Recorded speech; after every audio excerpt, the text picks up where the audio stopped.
आबले हरमज़ में अमरीकी बहरी बेड़े की मौजूदगी के बाद चाइना और रशिया ने भी अपने बहरी बेड़े समंदर में उतार दिए। मामला क्या है, आमिर रज़ा से बात करते हैं। आमिर भाई, चाइना और रशिया खुलकर मैदान में आ गए हैं, उनके बहरी बेड़े भी आबले हरमज़ में उतर गए हैं, क्या मामला है? ये बिल्कुल लेटेस्ट खबर है और ये मेरा ख्याल है जंग रोकने का एक वाहद रास्ता रह गया था कि बराह रास्त रशिया और चीन जो है इसमें इंटरवीन करें। ये असल में सालाना मशक़ें हैं जो की जाती हैं आबना हरमुज़ के अंदर, ताकि उस वाटर लाइन को जो है महफूज किया जाए। इनको कहा जाता है कि जी ये मैरी टाइम सिक्योरिटी के नाम पर ये मशक़ें होती हैं, लेकिन इस साल ये मैरी टाइम सिक्योरिटी के नाम पर नहीं हो रही। ये वो बात है जिसको लेकर इंटरनेशनल मीडिया भी और इसके अलावा चाइनीज़ और ईरानी मीडिया भी जो है वो बता रहा है कि ये बाकायदा जंगी मशक़ें हैं। सही। और उसके लिए 48 फ्लोटीला जो है चाइना अपना भेज रहा है, यानी चाइना अपना बहरी बेड़ा भेज रहा है। और उसमें जो जहाज़ शामिल हैं उसमें ना सिर्फ इंटरसेप्टर्स शामिल हैं बल्कि गाइडेड मिसाइल्स बोट्स भी जो हैं वो भी शामिल हैं, और इसके साथ साथ रसद के जहाज़ भी हैं।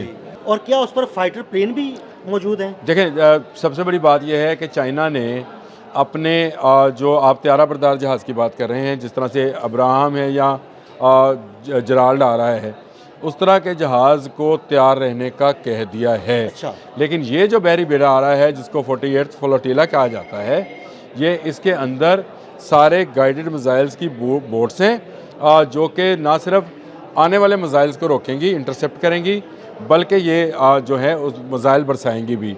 ये ईरान को तहफ़्फ़ुज़ देने का नाम है, यानी जितने देर ये पानियों के अंदर रहेंगे उतनी देर तक तो अमेरिका हमला करने वाला नहीं। अमेरिका कभी चाइना के सामने नहीं आएगा।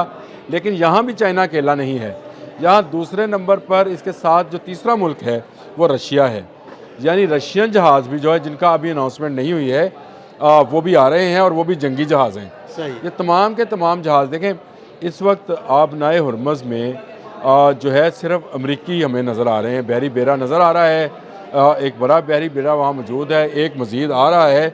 तो लग यूँ रहा है जैसे इन गहरे नीले पानियों पर जो कि बहरे हिंद के पानी हैं, इसके ऊपर अमेरिका का पूरी तरह तसल्लुत हो गया।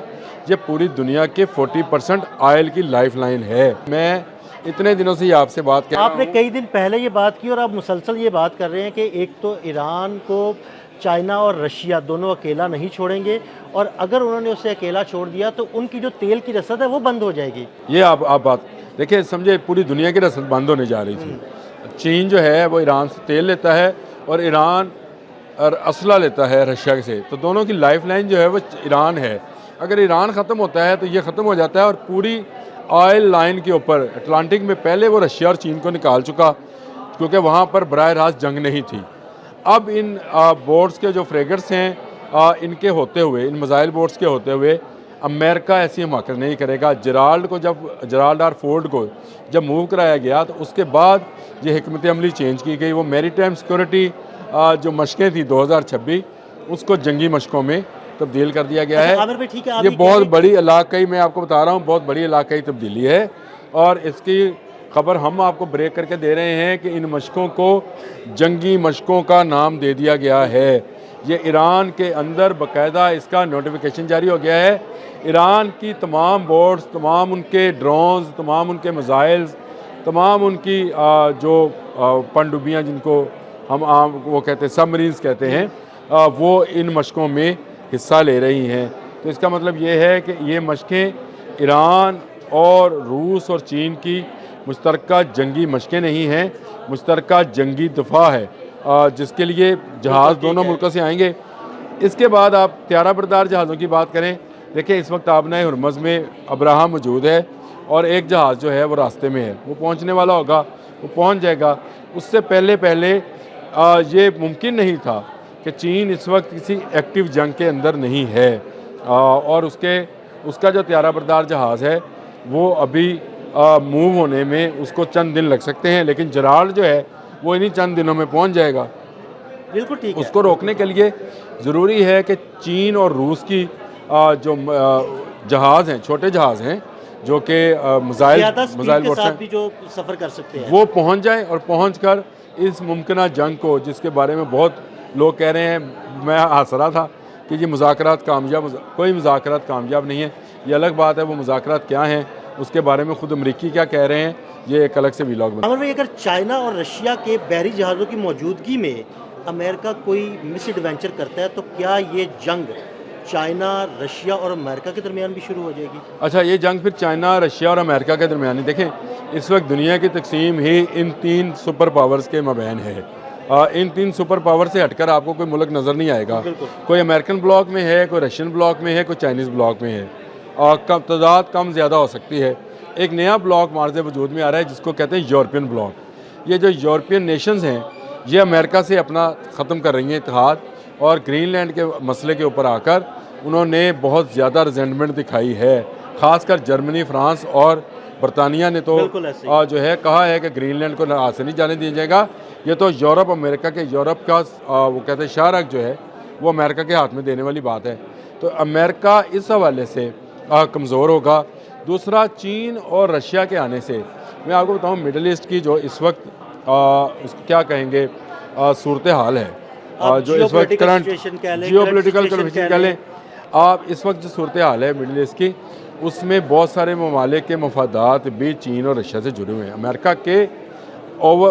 अमेरिका का मतलब आप समझे कि ज़्यादा तसल्लुत होने के बावजूद, अमेरिका का ज़्यादा असर रसूख होने के बावजूद बहुत सारे मामलात में चीन और रशिया जो हैं वो मफादात रखते हैं और बहुत सारे ममालिक उनके साथ मफादात में बंधे हुए हैं।